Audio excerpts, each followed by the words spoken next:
Si è da poco concluso il Consiglio d'amministrazione, siamo con Massimo Doris, a cui diamo subito il benvenuto. Grazie, salve a tutti. E al quale chiediamo un commento sui principali dati emersi dalla chiusura dell'esercizio 2019. Credo che siano dati che non possano che destare soddisfazione. Certo, perché è stato, diciamo, in termini di utile netto, l'utile netto storico più elevato per Banca Mediolanum, con oltre 565 milioni di utile netto. Questo ovviamente è di grandissima soddisfazione.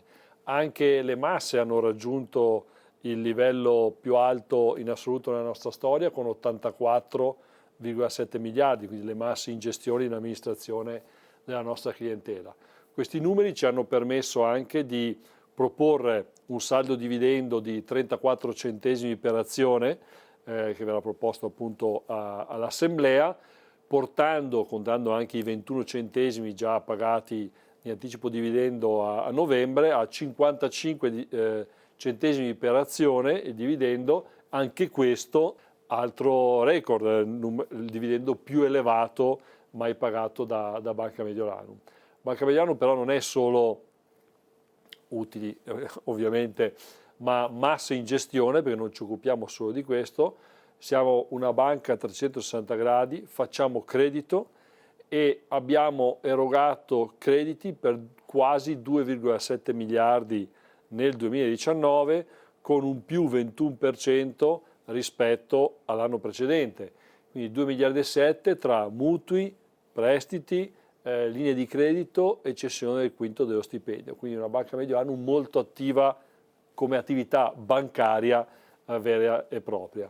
Poi però noi ci occupiamo anche di proteggere i nostri clienti dai rischi e quindi qual è la risposta? Sono le assicurazioni, caso morte, invalidità, assicurazione per la proprietà, per la propria casa, eccetera. Anche qui, se guardiamo alla crescita delle nuove polizze sottoscritte, abbiamo chiuso con un più 122% rispetto all'anno precedente. Quindi anche in questo settore Banca Mediolanum si è attivata e sta facendo davvero molto molto bene, andando a proteggere i propri clienti, e sappiamo che gli italiani in questo settore assicurativo, sono assai poco protetti. Ecco, noi vogliamo essere molto attivi anche qua.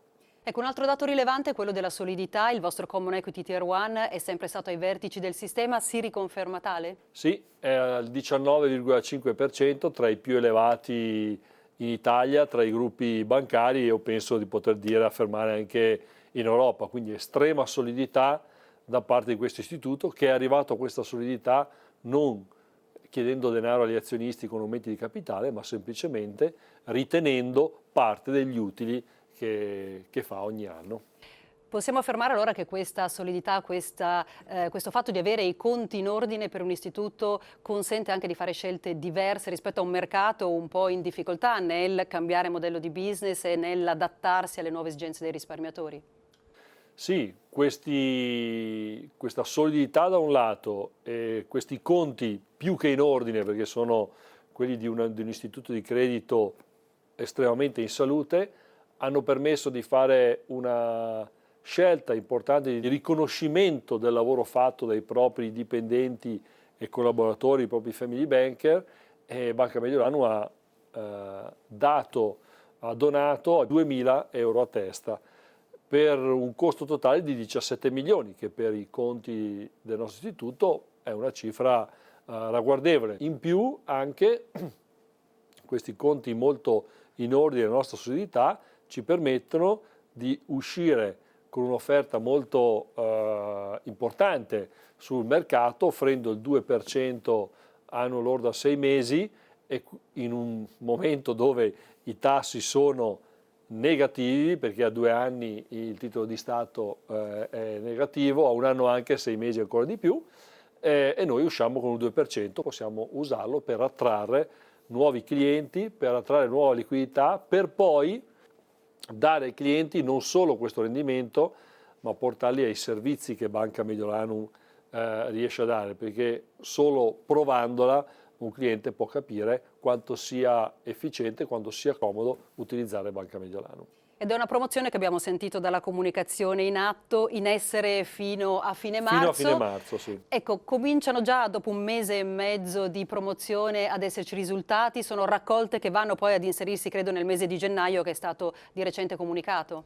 Sì, il mese di gennaio è partito benissimo, anche grazie evidentemente a questo 2%, con 789 milioni di raccolta netta. Di questi 789, 150 sono stati di raccolta gestita, e c'è da dire che siamo partiti l'8 di gennaio con questa offerta, quindi poi puoi immaginare una settimana va per parlare con la clientela, far firmare i contratti, i vincoli, eccetera, per cui io mi aspetto un febbraio ben più forte di gennaio, visto che questa offerta continuerà fino a fine marzo. Un 2% però posso chiederle, Banca Mediolanum non è solita giocare la partita proprio sui tassi. Avete cambiato direzione? Avete pensato che questo fosse il momento di farlo? Abbiamo pensato che questo fosse il momento di farlo perché sicuramente, come dicevo prima, i conti ce lo permettevano, e perché riteniamo che, anche se normalmente appunto non andiamo in questa direzione, ma il poter portare nuova clientela e anche nuova liquidità evidentemente di già clienti in Banca Mediolanum ci può permettere poi di fare bene il nostro lavoro, che è quello di coprire le esigenze non solo a breve dei clienti, quindi esigenze a 6 mesi, ma nella maggior parte dei casi le esigenze della clientela sono esigenze a medio e lungo termine, e lì i servizi che abbiamo e la professionalità dei nostri family banker poi ci permettono di svolgere al meglio il nostro lavoro di consulenza. E guardando in avanti, allora le posso chiedere anche un outlook su quelle che sono le previsioni di raccolta per questo anno in corso?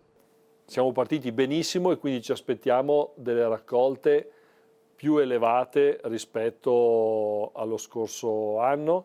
Ci aspettiamo almeno 5 miliardi di raccolta netta totale nel 2020, di cui almeno 3,5, 3 miliardi e mezzo di raccolta netta gestita. Poi nel mese di gennaio non solo è partito così bene con la raccolta netta, abbiamo erogato credito con un più 15% rispetto allo scorso anno, 198 milioni di nuovo credito erogato nel mese di gennaio, e nella protezione, tenuto conto sia delle nuove polizze che delle polizze vecchie che vengono rinnovate, una raccolta premi per 8,7 milioni contro i 6 del gennaio dell'anno scorso. Stiamo parlando di un più 45%, quindi stiamo viaggiando a dei ritmi molto elevati, e in entrambi questi settori, quindi credito e protezione, contiamo, pur avendo fatto un 2019 veramente molto forte, di fare un 2020 ancora migliore.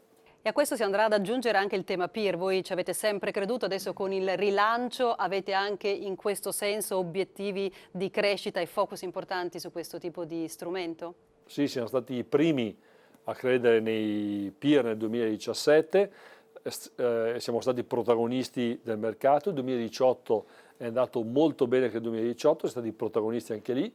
Purtroppo poi una normativa che aveva l'intenzione, l'obiettivo di migliorare questi prodotti ha cozzato invece con altre normative che riguardano i fondi o le unit in generale, e quindi ha bloccato tutto il mercato, e quindi anche noi abbiamo fatto zero durante il 2019, il mercato addirittura negativo. Da fine gennaio, con il nuovo cambio di regolamentazione, che a mio parere è ancora migliore della prima, siamo ripartiti. Ci vorrà un po' ovviamente per rimettersi in moto il mercato e anche Banca Mediolanum, ma contiamo di tornare velocemente a pieno regime, e l'obiettivo sono 700 milioni di raccolta netta in questi strumenti che, al di là di portare business a Banca Mediolanum e ritorni agli investitori, quindi ai risparmiatori, io penso siano uno strumento importantissimo per aiutare le nostre imprese, per aiutare la nostra economia. Da quanto ci ha raccontato sono emersi diversi elementi, diversi picchi di eccellenza. Come li leggete all'interno del vostro percorso di crescita? Sì, abbiamo visto grande crescita nella protezione, crescita nelle masse, crescita nel credito. Noi non puntiamo a vendere questo prodotto o quell'altro, o questo settore piuttosto che un altro. Noi puntiamo a soddisfare le esigenze dei risparmiatori, dei nostri clienti risparmiatori. Quindi se si ha come obiettivo la soddisfazione del cliente, ecco che il business viene di conseguenza. Bene, non mi resta che ringraziare Massimo Doris. Prego. E naturalmente ci vediamo alla chiusura del primo trimestre di quest'anno, quindi appuntamento al 7 di maggio. Al 7 di maggio. Grazie, arrivederci. Grazie.